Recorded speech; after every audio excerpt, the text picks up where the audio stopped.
Hello everyone, welcome to PYQ Sankalp, जहां हम BPSC की पीवाई को सिर्फ पढ़ेंगे नहीं बल्कि उन्हें गहराई से समझेंगे, पैटर्न और कंसेप्ट के साथ। तो चलिए आज हम 65 बीपीएससी प्रीलिम्स का हिस्ट्री का एक महत्वपूर्ण प्रश्न का एनालाइज करेंगे और समझेंगे कि एग्जामिनर किस तरह कंसेप्ट घुमा कर पूछता है। तो चलिए स्टार्ट करते हैं आप आज का अपना जो सेक्शन है। चलिए, तो सबसे पहले यहाँ पे क्वेश्चन है, व्यक्तिगत सत्याग्रह आंदोलन के प्रथम सत्याग्रही कौन थे। तो हम लोग जानेंगे कि व्यक्तिगत सत्याग्रह क्या है।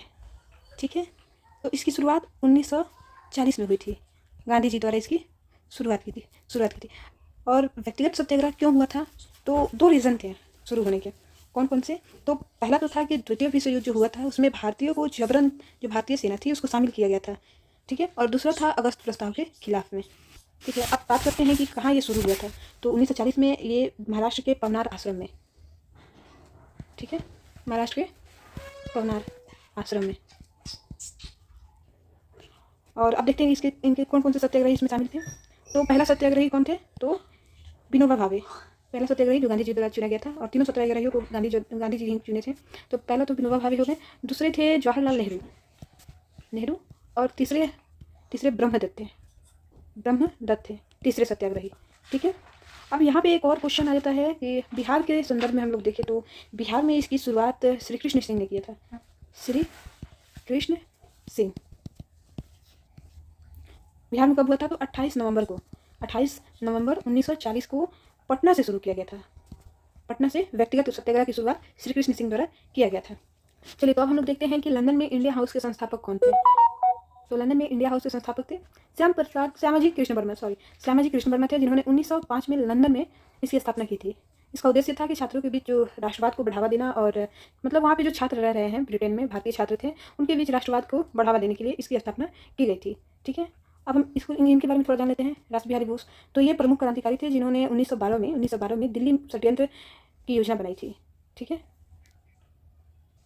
और साथ ही इन्होंने आज़ाद हिंद फौज जो था उसे बनाने में इनकी महत्वपूर्ण योगदान थी।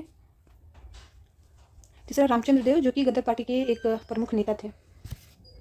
और तारकनाथ दास, जो फ्री हिंदुस्तान जो अखबार था, फ्री हिंदुस्तान अखबार शुरू किया था, और गदर आंदोलन की शुरुआती चरणों में भी ये सक्रिय रहे हैं तारकनाथ दास। ठीक है, आइए आगे बढ़ते हैं। अगला हमारा क्वेश्चन है कि दशेर कथा पुस्तक किसने लिखी थी। तो साखाराम गणेश देवसकर, इन्होंने लिखा था दशेर नामक जो पुस्तक थी। कब लिखा था? तो 1904 में लिखा था। ठीक है, 1904 में। और ये किस भाषा में प्रकाशित हुआ था? तो बांग्ला भाषा में प्रकाशित हुआ था। देखिए, अब यहाँ पे मुरली मोहन प्रसाद जी हैं, जो एक महत्वपूर्ण जो इनका पत्रिका था द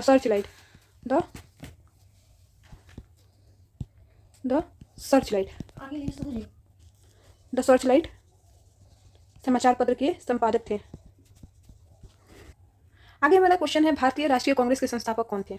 ठीक है, तो यहाँ पे तो एवं ह्यूम थे, बट इसके बारे में हम लोग थोड़ा जानते हैं कि राष्ट्रीय कांग्रेस के बारे में थोड़ा हम लोग जानेंगे। तो भारतीय राष्ट्रीय कांग्रेस की स्थापना हुई थी 1885 28 दिसंबर में।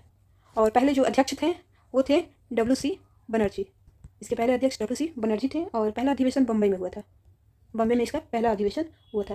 पहली बार अधिवेशन में इसमें 72 प्रतिनिधि जो थे वो भाग लिए थे। 72 प्रतिनिधि इसमें भाग लिए थे। अब यहाँ पे एक और क्वेश्चन बनता है कि इस समय वायसराय कौन था। तो वायसराय इस समय थे ये डफरिन इस समय वायसराय थे। और भी इसमें बहुत सारे अधिवेशन हुए जिसमें बहुत महत्वपूर्ण कार्य हुए हैं।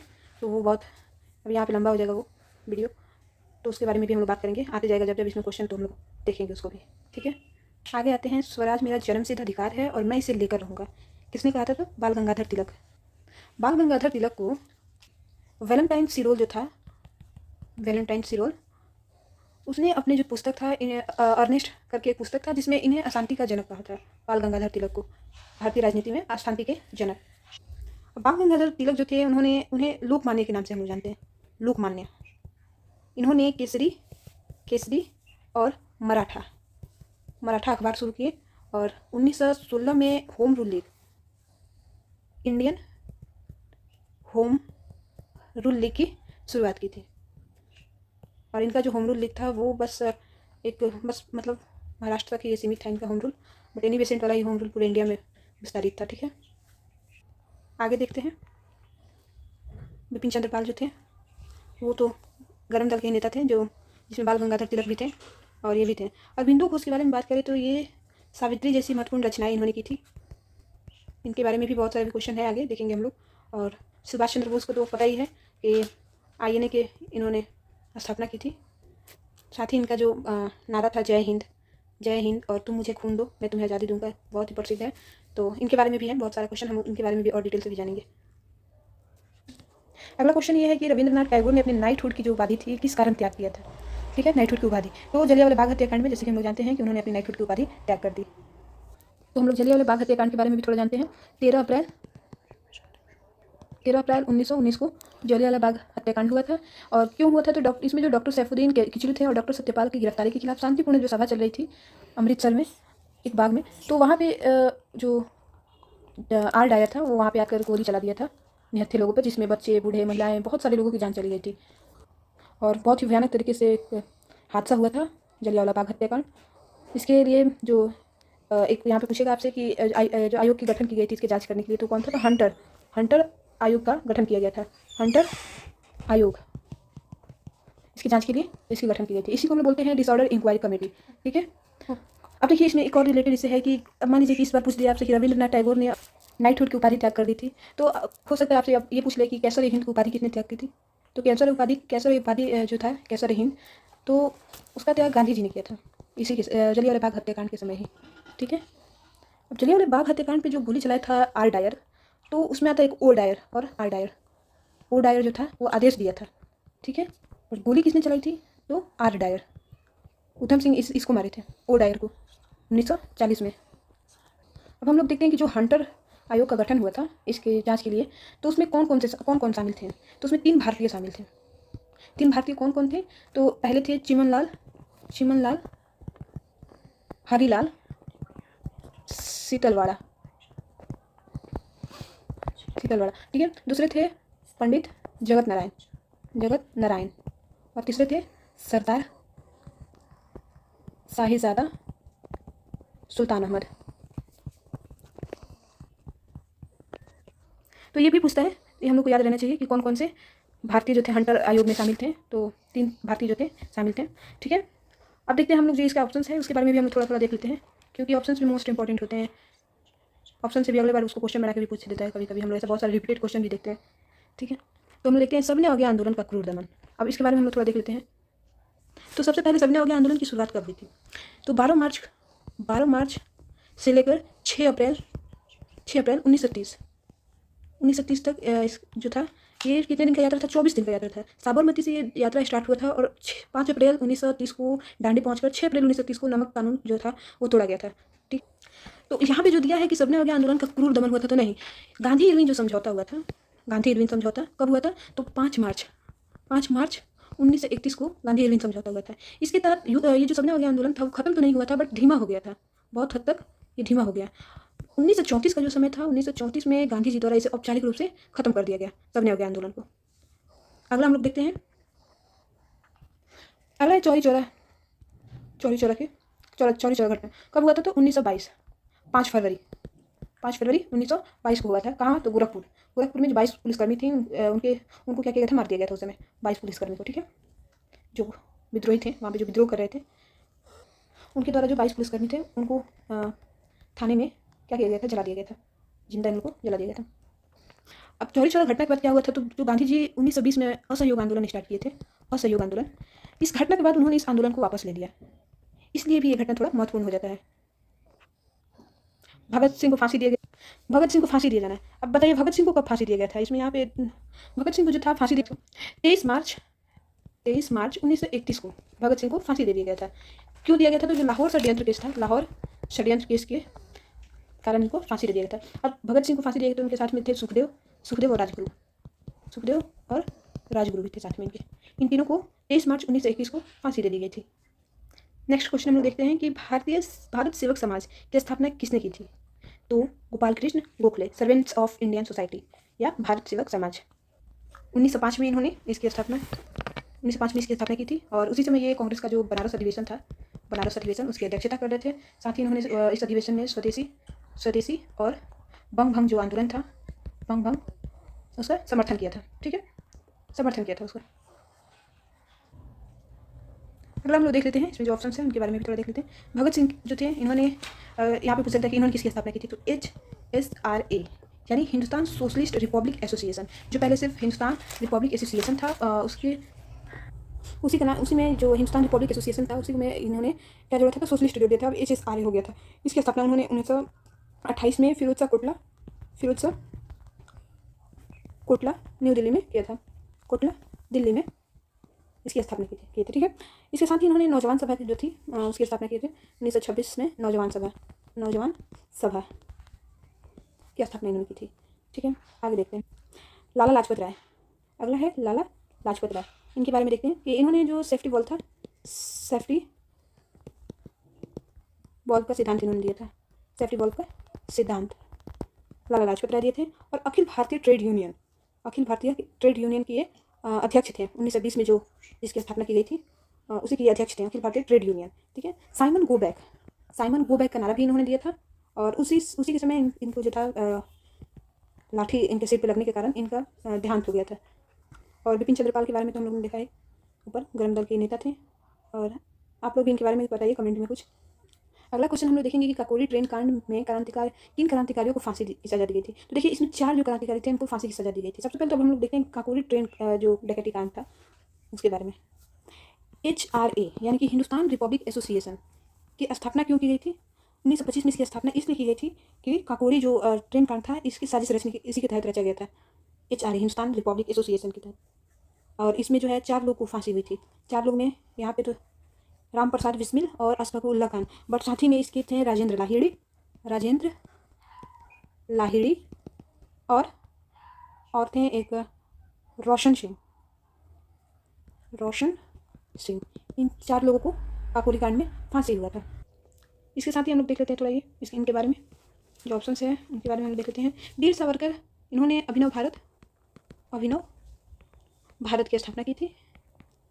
एक संस्था था जिसको वीर सावरकर ने बनाया था, अभिनव भारत। और जो प्रफुल्ल चाकी और खुदीराम बोस, ये जो थे 1908 में मुजफ्फरपुर बम कांड में इनको गिरफ्तार किया गया था, जिसमें खुदीराम बोस को फांसी हुई थी और प्रफुल्ल चाकी ने सुसाइड किया था। अगला हम लोग देखते हैं सूर्य सेन और उधम सिंह। तो सूर्य सेन जो थे 1930 का जो चटगांव शस्त्रागार छापे था, वहाँ पे जो लगा ये चटगांव शस्त्रागार छापा बंगाल में है ये। और यहाँ से इन्होंने छापा मार के बहुत सारे यहाँ से हथियार भी लूटे गए थे ताकि अंग्रेजों के खिलाफ उन हथियारों का इस्तेमाल किया जा सके। और उधम सिंह को तो हमने देखा ही कि जलियांवाला बाग कांड से इनका संबंध था 1940 में, जिसने आदेश दिया था ओडायर, उसके इन्होंने 1940 में उसको मारा था। अगला हमारा क्वेश्चन है इंडिया फॉर इंडियंस किताब किसने लिखी थी? इंडिया फॉर इंडियंस, तो CR दास द्वारा इसको लिखा गया था इस पुस्तक। साथ ही हम लोग देखते हैं MG रनाडे। इन्होंने इंडियन सोशल कॉन्फ्रेंस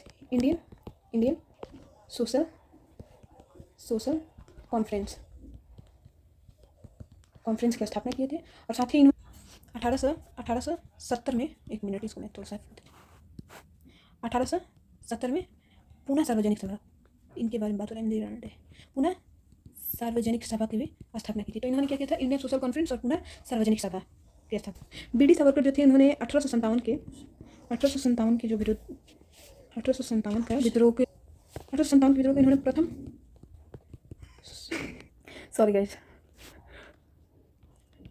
जब मैं ये पढ़ाती हूँ तो मेरी सिस्टर आ जाती है और पता नहीं डिस्टर्ब करना शुरू कर देती है। चलिए फिर हम लोग कंटिन्यू करते हैं। चलिए हम लोग इसको देखते हैं। 1857 का जो विद्रोह था, 1857 प्रथम स्वतंत्रता संग्राम BD सावरकर ने उसे कहा था। 1857 के स्वतंत्रता संग्राम जो था प्रथम भारतीय स्वतंत्रता संग्राम हुआ था। नेक्स्ट क्वेश्चन है हमारा, सत्यशोधक समाज की स्थापना किसने की थी? तो सब हम जैसे कि हम लोग जानते हैं ज्योतिबा फुले ने सत्यशोधक समाज की स्थापना की थी। कब की थी? तो 24 सितंबर 1873 को इन्होंने सत्यशोधक समाज की स्थापना की थी। साथ ही में इन्होंने गुलामगिरी का भी विरोध किया था और इनको ही विठल राव कृष्ण जी के द्वारा जो महात्मा की उपाधि थी वो दिया गया था, ज्योतिबा फुले को, ठीक है। आगे देखते हैं। दयानंद सरस्वती ने तो आर्य समाज की स्थापना की थी 1875 में। आर्य समाज की स्थापना की थी दयानंद सरस्वती। साथ ही जो बाबा साहेब अम्बेडकर थे, इन्होंने डिप्रेस क्लासेस के लिए बहुत सारे संगठन बनाए थे, हम लोग देखेंगे उसको आगे। और गांधी जी तो पूरे स्वतंत्रता आंदोलन में बहुत ज़्यादा प्रसिद्ध हैं, तो इनके बारे में तो पूरा डिटेल से जानना होगा। तो हम लोग जानते हैं कि इन्होंने यंग इंडिया नामक पत्रिका लिखा था, यंग इंडिया। साथ ही में इन्होंने इंडियन ओपिनियन की भी रचना की थी, इंडियन ओपिनियन। ठीक है, अब जब हम गांधी जी के बारे में तो बहुत सारा क्वेश्चन देखेंगे, देखते जाएंगे यहीं पे। इन्होंने असहयोग आंदोलन, तब नवाबी आंदोलन और भारत छोड़ो आंदोलन, बहुत सारे आंदोलन भी किए, सत्याग्रह किए, तो इनके बारे में हम लोग देखते रहेंगे आगे। ठीक है, अगला क्वेश्चन हम लोग देखते हैं, भारतीय राष्ट्रीय कांग्रेस की प्रथम महिला अध्यक्ष कौन थी? तो एनी बेसेंट। यहाँ पे एक और आपसे क्वेश्चन पूछेगा कि भारतीय राष्ट्रीय कांग्रेस की प्रथम भारतीय महिला, अगर भारतीय महिला लगा दिया तो आप लगाएंगे सरोजनी नायडू। कब? तो जो एनी बेसेंट थी वो 1917 के कलकत्ता अधिवेशन में इन्होंने अध्यक्षता किया था कांग्रेस का। और सरोजनी नायडू 1925 में कानपुर, यहाँ पर तो लिखा भी है ना, हाँ, एनी बेसेंट प्रथम महिला अध्यक्ष, और 1925 कानपुर में सरोजनी नायडू प्रथम महिला, 1933 में कलकत्ता नलिनी सेनगुप्ता तीसरी महिला थी। तो ये इनसे ज़्यादा क्वेश्चन आता है, एनी बेसेंट और सरोजनी नायडू से। अगला देखते हैं, ठगों का उन्मूलन किसके नेतृत्व में हुआ? तो कैप्टन स्लीमैन। वाइसराय कौन था इस समय? तो Bentinck, William Bentinck. Governor general इस समय विलियम बेंटिक थे, और इनके नेतृत्व में, कैप्टन स्लीमैन के नेतृत्व में ठगी प्रथा का उन्मूलन किया गया था। और इन लोग के बारे में भी आगे क्वेश्चन है, डायरेक्ट इन पे क्वेश्चन है, तो इसको हम देखेंगे तो इनके बारे में हम जानेंगे। अगला हम लोग देख लेते हैं, अफगानिस्तान के प्रति सकारात्मक नीति किसने अपनाई थी? तो लिटन के नाम बहुत ज़्यादा हम लोग सुनते हैं। 1878 में वर्नाकुलर प्रेस एक्ट भी इसने लाया था, वर्नाकुलर प्रेस एक्ट। और साथ ही में जो सिविल सर्विस था, सिविल सर्विस में 21 था पहले उसका आयु, और उसको हटाकर इसने 19 कर दिया था। इसके बाद हम लोग देखते हैं कैनिंग के बारे में तो पता ही है, 1905 में बंगाल विभाजन किस समय था। और डफरिन जो 1885 में INC, इंडियन नेशनल कांग्रेस की स्थापना हुई थी तब था। और लॉर्ड मेयो के समय में जो था 1872 में प्रथम जनगणना हुआ था। अगला क्वेश्चन देखते हैं, 1930 में महात्मा गांधी ने सबने आगे आंदोलन का प्रारंभ कहाँ किया? पीछे मैंने बताया अभी आपको कि दांडी से उन्होंने अपना जो है सबने आगे आंदोलन शुरू किया। 1930 में साबरमती आश्रम से चलना प्रारंभ किए, और 5 अप्रैल यानी 12 मार्च को पहले उन्होंने साबरमती आश्रम से वो लोग चले 1930, और 5 अप्रैल को वो लोग दांडी पहुँचे, गांधी जी और उनके अनुयायी। दांडी पहुँचने के बाद 6 अप्रैल को उन्होंने नमक कानून को तोड़ा। 6 अप्रैल 1930 को उन्होंने नमक कानून को तोड़ा। ठीक है, और अभी हम लोग सबने आगे आंदोलन के बारे में भी डिटेल से जाने हैं ऊपर। तो यहाँ पे इसमें 78 अनुयायी जो थे साबरमती आश्रम से दांडी मार्च की शुरुआत की 6 अप्रैल। तो हम अभी इसको भी डिस्कशन किया। आप लोग अगर चाहे तो वीडियो रोक के थोड़ा आप लोग ये सभी एक्सप्लेनेशन जो है उसको पढ़ सकते हैं। एंड अदरवाइज तो जो BPSC का एग्जाम की तैयारी करते हैं उनके पास तो PYQ अवेलेबल रहते ही हैं, बस हम लोग बस ऐसे डिस्कशन ही करना भी जरूरी होता है, तो हम लोग डिस्कशन कर रहे हैं। साराबंदी आंदोलन 1922 में किसके नेतृत्व में प्रारंभ हुआ? तो सरदार वल्लभ भाई पटेल। अब देखिए साराबंदी आंदोलन क्या था, तो ये था नो टैक्स। इसमें जो किसान थे उन्होंने निर्णय लिया कि वो टैक्स नहीं देंगे, किसानों ने ये निर्णय लिया कि वो टैक्स नहीं देंगे। ठीक है, और बारदोली के लिए भी हम लोग जानते हैं सरदार पटेल को, बारदोली आंदोलन। ठीक है, बारदोली सत्याग्रह के लिए भी इनको जानते हैं, 1928 में जो हुआ था। और जो इन्हें सरदार की उपाधि भी वहाँ की महिलाओं के द्वारा ही दिया गया था, वल्लभ भाई पटेल को। ठीक है, आगे हम लोग जो क्वेश्चन अभी इसमें देखें कि राजेंद्र प्रसाद के बारे में भी हम लोग देखें कि प्रथम राष्ट्रपति थे, और चंपारण सत्याग्रह में जो गांधी जी के साथ भी ये थे। और लाला लाजपत राय के बारे में तो हमको पता ही है, पंजाब केसरी हैं इन्हें कहा जाता है। और बताया भी मैंने कि इन्होंने अखिल भारतीय ट्रेड यूनियन के अध्यक्ष रहे थे, और सेफ्टी वॉल्व का सिद्धांत दिया था। सेफ्टी वॉल्व वाला क्वेश्चन बहुत ही फेमस है, फेमस इन द सेंस कि वो बहुत ज़्यादा पूछा हुआ है क्वेश्चन, लगातार भी पूछा हुआ है। 69 में और 71 BPSC में, 71 में भी पूछा था, और 69 में भी पूछा था। तो सेफ्टी वॉल्व वाला थोड़ा सा देख लीजिएगा, बहुत आजकल अच्छा लग रहा है BPSC को ये क्वेश्चन। और चित्तरंजन दास के बारे में बात करें तो ये जो है स्वराज पार्टी के संस्थापक थे। ठीक है, अगला क्वेश्चन हम लोग देखते हैं, भारत के विभाजन के समय भारतीय राष्ट्रीय कांग्रेस के अध्यक्ष कौन थे? JV कृपलानी थे उस समय अध्यक्ष। और ये 1946 के मेरठ अधिवेशन जो हुआ था, मेरठ अधिवेशन में इनका चुनाव हुआ था। इसके अध्यक्ष उसी समय ये चुने गए थे 1946 में। 1947 में आज़ादी के समय भी वो अपने पद पे थे। अगला देखते हैं जवाहरलाल नेहरू। तो इनको तो पता ही है, ये आज़ाद भारत के पहले प्रधानमंत्री रहे थे, और विभाजन के समय अंतरिम सरकार के उपाध्यक्ष भी रहे हैं। ठीक है, मौलाना अब्दुल कलाम आज़ाद 1940 से लेकर 45 तक कांग्रेस के अध्यक्ष रहे थे। और शायद इनको ही कहा जाता है कि ये सबसे युवा सदस्य थे, सबसे युवा अध्यक्ष इनको कहा जाता है। 1940 का तो आपको पता है ना, फेमस है, बिहार के रामगढ़, अभी तो झारखंड में है, बट बिहार में अधिवेशन हुआ था, तो ये समय थे। बिहार में 3 अधिवेशन हुए हैं। कौन से हुए हैं? तो 1912 में एक हुआ था, 1912 में बांकीपुर RN मधुकर ने किया था, इसके अध्यक्ष था। और 1922 में हुआ था, 1922 में CR दास यानी चित्तरंजन दास थे, गया अधिवेशन में इन्होंने अध्यक्षता किया था। और 1940 में ये मौलाना अब्दुल कलाम आज़ाद, उस समय रामगढ़ जो था बिहार में ही था। तो इसके साथ ही हम लोग आगे देखते हैं। अगला हमारा सी राजगोपालाचारी को तो पता है स्वतंत्र भारत के पहले गवर्नर जनरल थे, स्वतंत्र भारत के माउंटबेटन थे। बट भारतीय लगाता है ना, जब भारतीय दो तरह से क्वेश्चन पूछता है, कोई कभी भी क्वेश्चन में भारतीय लगा देता है। तो पूछेगा आपसे कि स्वतंत्र भारत के पहले भारतीय गवर्नर जनरल कौन थे, तो ये सी राजगोपालाचारी थे, भारतीय गवर्नर जनरल थे। ठीक है, अगला क्वेश्चन हम लोग देखते हैं। वह प्रथा जिसके तहत किसान स्वयं भूमि का मालिक होता और सरकार को भू राजस्व के भुगतान के लिए जिम्मेदार। तो ये प्रथा थी रैयतवाड़ी। और रैयतवाड़ी के बारे में थोड़ा जानते हैं। रैयतवाड़ी प्रथा मुख्यतः ये 1820 में मुनरो और रीड को जाना जाता है इसके स्थापना के लिए। अब देखिए क्या था, तो ये जो था वो ब्रिटिश सरकार ने जमींदारों के बजाय वो सीधे किसानों से समझौता है और कर वसूली की। यानी कि बीच में वो जो जमींदार थे उसका सिस्टम ही खत्म कर दिया गया। जैसे कि हम लोग देखते हैं जमींदारी व्यवस्था यानी स्थायी बंदोबस्त में कि जमींदार कैसे बहुत ज़्यादा शोषण करते हैं। तो ये तो 1793 में था और ये 1820 में था। तो जमींदारी खत्म करके डायरेक्ट किसानों से समझौता करना शुरू कर दिया। महलवाड़ी प्रथा जो थी 1822 होल्ट मैकेंजी द्वारा शुरू की गई थी और ये उत्तर प्रदेश, पंजाब, मध्य प्रदेश के क्षेत्र में लागू था। तो ये हमारा था 65 पीपीएससी प्रीलिम्स का क्वेश्चन और हम लोगों ने इसको डिटेल से जाना। ऐसे ही हम लोग करेंगे 71 पीपीएससी तक सारा पीवाईक्यू हम लोग बनाने वाले हैं। तो आप लोग डिटेल जानकारी बहुत जरूरी होता है और एक तरह से ये होता है कि जब आप किसी भी चीज़ के बारे में डिटेल जानते हैं तो आपको पता रहता है कि अगर नेक्स्ट टाइम वो क्वेश्चन पूछेगा तो आप सॉल्व कर सकते हैं। क्योंकि बीपीएससी ऐसे ही करता है, कभी कभी वो ऑप्शन उठाएगा और उससे क्वेश्चन पूछ देगा। तो बीपीएससी के क्वेश्चन इंपॉर्टेंट के साथ साथ उसके जो ऑप्शंस होते हैं वो भी बहुत मोस्ट इंपॉर्टेंट होते हैं। तो उस पर भी हमें ध्यान देने की जरूरत है। तो कैसा लगा आप लोग को सेक्शन जरूर बताइएगा आप लोग कमेंट में। और थैंक यू सो मच। अगर आपको वीडियो अच्छा लगा हो तो like and subscribe. Thank you.